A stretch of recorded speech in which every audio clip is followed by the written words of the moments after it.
tomorrow night's a big night for the Philadelphia 76ers. The draft, the first round tomorrow night. Mm-hmm. The Sixers, of course, have the third pick in the NBA draft. And the name we've spoken about more than any is Ace Bailey. Ace. And we got some more last night. Jonathan Gavoni, who covers the draft for ESPN, he listened to what he said about Ace and how strong he is, that he didn't want to be here in Philadelphia. If the draft were tonight, I believe VJ Edgecombe would be the pick. That's the intel that we're receiving at this moment. VJ Edgecombe impressed the Philadelphia 76ers in his visit and workout last week. He met with the front office, ownership. He spent some time with Tyrese Maxey. It looks like he's got a clear runway there at 3. Ace Bailey has had a workout scheduled in Philadelphia, canceled it, and is really sending signals that he does not want to be there in Philadelphia. The gap between 3 and 4 talent-wise has never been that considerable, so that could ultimately put VJ Edgecombe in the driver's seat to be the number 3 pick, but it's still very much up in the air. We're hearing some trade talk at that pick, so I wouldn't take that quite to the bank just yet. All right, so he's continuing to send signals he doesn't want to be here. This is one of the more loud and draft things I can remember where a player is saying, I don't want to be there. He canceled the workout. He never came in for the workout. And now every insider's like, yeah, he doesn't want to be in Philadelphia. I mean, he's basically screaming, do not pick me. Yeah, that's kind of crazy to hear that, especially when you talk about the position that he's in. But, it was funny because we were talking about this a little bit yesterday.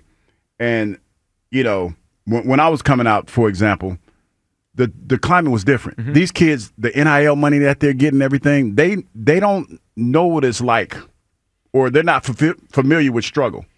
So they're not worried about where they go because they probably already got money in the bank. As opposed to when you were younger and you were coming out before NIL and, you wanted to go as high as you could because you wanted that money. You wanted all of that dough. These kids probably coming in with a couple mil in the bank. It changes already. Things. Yeah. So it changes things. So this is why when you look at this situation on the surface, you initially say, this is bad advice. And I'm assuming when most people say that, it's because of all the things that come with being a third round pick. More money, more endorsements, more fruitful endorsements. But when you've already made money and you already got a couple million in the bank, you don't look at it like that. All right, let's hear Paul George. And Paul George has been, on his podcast, supported Ace Bailey. He likes Ace Bailey. One of the reasons why some people that have been in the Ace Bailey camp, our guy Elliott, has said, look, all these NBA players like his game. One of those is Paul George. And I can see why he kind of sees maybe a young version of himself. This kid is long and lanky and plays the 3. I could see why he sees, this kid could play a little bit. Here's what he said about this whole thing with Ace Bailey. He's canceled all workouts. He hasn't worked out for any team. So I don't. One team? No, that's crazy. He hasn't worked out for any team. Yeah. So I think they made a big deal because we were scheduled to work him out, and he canceled the day up. But he hasn't worked out for any team. But you're not in a position to be making those demands. You know what I mean?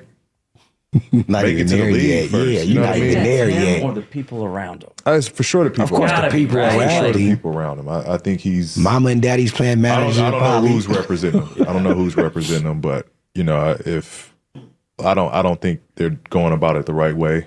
I don't think they're going about it the right way. All right, so a couple things came to my mind as I listened to Paul George there. First of all, we're back on the podcast. Been back, man. Come on. Excuse me for not keep it up. I haven't been downloading the latest podcast P or whatever it's called. I'm out. But a couple things he said there, Hugh. When he was describing the bad advice and people around him, there's an element of this that kind of reminds me of the Shedeur Sanders stuff, right? Because that's what people said about him. That maybe it wasn't so much the kid. It was maybe he's not getting good advice. Maybe he's not handling the process well. It's not so much the person. And again, we don't know much about Ace Bailey. It's not like Shedeur was around for a while. We kind of knew him. But there is something to who's telling him to do this. No workouts, canceling the workout here.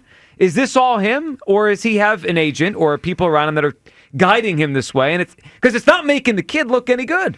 No, it's not. But like I said, we're living in a time now where NIL money has made a huge difference in the way kids do things.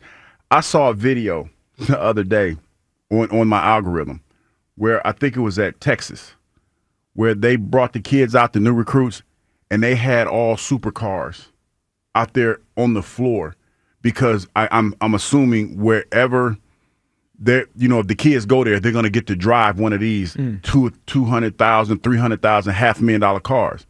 And that's the biggest difference now. Gone are the days of guys driving Hellcats and Durangos in the parking lot and pickup trucks. They're giving these kids real money, like millions of dollars to come play. So when I look at what Ace Bailey's doing, it's not like I don't think he's getting bad advice. It's bad advice if you look at it from the perspective of, say, when I was coming out and not having anything and then getting, being in a situation where you could change your life or your family's life forever. He's probably already done that. Well, if money is the objective, then maybe it's not bad advice. But I mean, like, how is this good for his career? Well, as a player. See, this is where you have to probably try to get into his head just a little bit. From what I've heard about this situation, Joe, he wants to be that dude. On a bad team. Okay, you're right, on a bad team. Yeah, but the end of the day, he wants to be that dude. That's it. He wants to be that dude. And if that means he's that dude with the Orlando Magic, then it doesn't matter because he's going to get paid. There've been a lot of last straws for me with the Ace Bailey thing. Yeah, what was that? Was that? Well, no. Loser energy. Well, how about when throwing the first pitch out for the Mets? That's tough, man. Not good. But, like, man, the worst one might be if you lose the loser, Paul George. Yeah, if you don't, he has lost the endorsement of Paul George. If Paul George thinks you're a loser. Yeah, then you're a loser. I mean, like, that's a good point. That's tough now, to he come hasn't back lost from, the man. endorsement of one person, and that's his biggest supporter, I think, in the whole world. And that's Elliott Shore Park. So Elliott actually had an interesting take on this. And Elliott's been supportive of this kid from the beginning. So Elliott tweeted this morning, seems like Ace Bailey's camp knows the Sixers are taking him at 3. And you might say, what is he talking about? Well, he's made it pretty clear he doesn't want to be here, right? This has been obvious now for a week. He canceled the workout.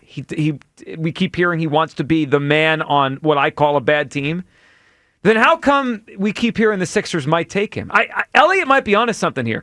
Let me throw the question at you. If you're the Sixers, would you take him to trade him? Like they're on the board tomorrow night. Mm-hmm. He's on the board, right? Would they know he doesn't want to play here? There is a school of thought. You take him to trade him and get something from the team he wants to go to. Well, see, this is the thing. He's the third best player in the draft, right? So, to some people. Well, to some people. Yeah. I mean, the disparate, I guess the drop-off is not that great between third and the sixth or whatever. You could make a case third is an appropriate spot for his talent. I guess it all depends on what you're getting for him. Are we talking veteran player, or are we talking another young piece? Well, you just get something. Well, yeah, but I think it's important to figure out what that something is. Now, if we're talking about trading, say, for example, I know he's already on the team, but KD or somebody like that, nah, probably not. Probably not that because I want to go the younger route. So if he's that strong about not being here, I probably wouldn't draft him. And probably go with the VJ kid. Yeah, so VJ Edgecombe is the kid I want from Baylor. But if they could get a pick for him. Well, that's a conversation. Like, to your point, that's a conversation, like of a team. A lower team wants him. It seems like the teams that he's interested in are in like the 5, 6, 7 range, and the Sixers are picking at 3. I mean, if you could hold one of those teams up and say, I know you want him, that's where he wants to go, I'll trade, we'll take him and hold him up. It wouldn't shock me if Daryl Morey took this kid tomorrow night with the intention of trading him. 215-592-9494. Have you had your last straw with the Ace Bailey thing? If they take him to keep him, I think it'd be insane. He doesn't want to be here. Press conference would be dope, though. Ooh, it'd be awkward. He would act a whole donkey. Yeah. That would be kind of fun. That would be.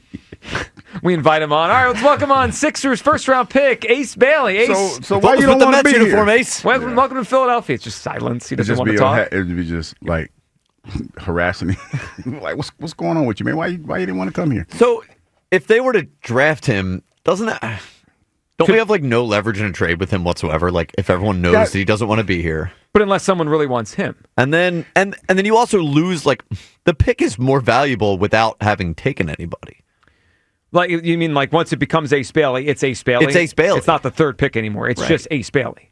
Yeah, I mean, I'd be open to trading the third pick. I feel like anything we get back is lessened if you take Ace Bailey and you trade. So let's just play it out this way. What's your reaction tomorrow night if Adam Silver steps to the podium and says, with the third pick in the 2025 NBA draft, the Philadelphia 76ers select Ace Bailey? Oh, my God. Can't wait to have him on the show.